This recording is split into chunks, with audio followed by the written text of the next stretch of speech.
എൻ്റെ പ്രിയപ്പെട്ടവരെ, നിങ്ങൾ മറ്റുള്ളവരെ സഹായിക്കുന്നവരാണ്. മറ്റുള്ളവരെ സഹായിക്കുകയും പിന്നീട് അവരിൽ നിന്ന് ഒരു പരിഗണനയോ ഒരു സ്നേഹമോ ഒരു റെസ്പെക്റ്റോ ഒന്നും കിട്ടാത്തതിൻ്റെ പേരിൽ വിഷമിച്ചിരിക്കുന്നവരാണ് എങ്കിൽ നിങ്ങൾക്കുള്ളതാണ് ഈ വീഡിയോ.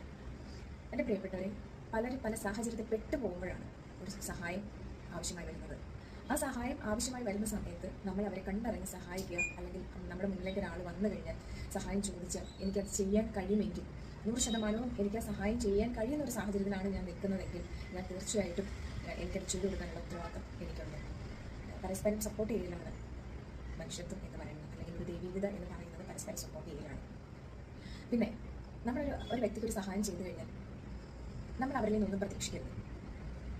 ദൈവം തന്നെ എന്താ പറഞ്ഞിരിക്കുന്നത്? ദൈവത്തിൻ്റെ സ്നേഹം എന്താണ്? അൺകണ്ടീഷണൽ ആണ്, ഒരു കണ്ടീഷനില്ല. അതുപോലെ നമ്മൾ മാക്സിമം എല്ലാ കാര്യങ്ങളും ചെയ്യാൻ ശ്രമിക്കാം. ആരിൽ നിന്നും ഒന്നും പ്രതീക്ഷിക്കാതെ നല്ലത് മാത്രം ചെയ്തു കൊടുക്കുക. അതാണ് നമുക്ക് ചെയ്യാവുന്ന ഏറ്റവും വലിയ നമ്മുടെ ഒരു ഇൻവെസ്റ്റ്മെന്റ് എന്ന് പറയുന്നതാണ് മറ്റുള്ളവരെ സഹായിക്കുക എന്ന് പറയുന്നത്. എത്ര കോടികൾ നമ്മുടെ അക്കൗണ്ടിൽ ഉണ്ടായാലും ചിലപ്പോൾ നമുക്കത് ഉപകാരപ്പെട്ടെന്ന് വരില്ല. അപ്പോൾ മറ്റുള്ളവരെ സഹായിക്കുകയും കരുതാനും ഉള്ള ഒരു ഉത്തരവാദിത്വം നമുക്കുണ്ടെന്നും എല്ലാവരെയും സഹായിക്കാൻ കഴിയില്ല എന്നും നമ്മൾ തിരിച്ചറിയണം. എല്ലാവർക്കും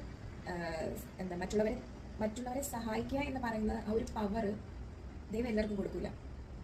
കാരണം ഒരാളെ സഹായിക്കാനുള്ള പവർ ഉണ്ടാവുക എന്ന് പറയാം ആ സഹായിക്കുന്ന വ്യക്തിക്കും അതിനുള്ള ഒരു കഴിവുള്ള ആളായിരിക്കണമല്ലോ. അപ്പം നമ്മൾ ആ കഴിവ് ഉപയോഗിച്ച് മറ്റുള്ളവരെ സഹായിക്കുക എന്ന് പറയുന്നത് അതൊരു ദൈവം നമുക്ക് നൽകിയിരിക്കുന്ന ഒരു ബ്ലെസ്സിങ് ആയിട്ട് കരുതുക. പിന്നെ മറ്റുള്ളവരിൽ നിന്ന് ഇതെല്ലാം പ്രതീക്ഷിച്ചിട്ട് നമ്മൾ മറ്റുള്ളവരെ സഹായിക്കാൻ നിൽക്കരുത്. ഇത്ര മാത്രം ചിന്തിക്കുക, ഇന്നും അവരെക്കാളും നമ്മൾ ഒരുപടി മുന്നിലാണെങ്കിൽ പിന്നെ എന്തിനാണ് നമ്മൾ അതിനെക്കുറിച്ച് ആകാതെ പിടിക്കുന്നത്?